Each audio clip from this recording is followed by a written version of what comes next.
Ayan, si Milo at saka si Mingming. Best friend yan sila eh. Tingnan mo. Nilalaro ni Milo si Mingming. Ayan. Si Mingming naman tahimik lang.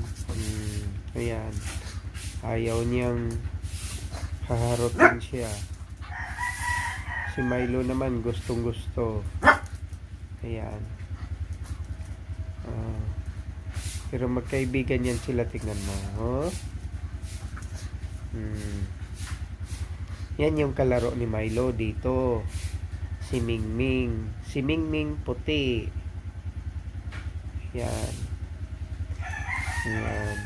Hinaharot ni Milo. Oh. Yan, kinalmot ka. Huwag mo kasi akong harutin, sabi niya, magagalit ako. Wala ako sa mood. Si Milo naman okay lang. Kala niya naglalaro lang sila, yan. Yung ulo nila nagbangga, yan. Ganyan sila kabait. Magpabanggaan ng ulo. Ayan. Inaamoy-amoy ni Milo. Kala niya tinitingnan niya kung anong amoy, babae ba o lalaki. Babae yan, Milo. Ayan, di ba? Nagdikitan ng kanilang ulo. Yan, magkaibigan yan sila.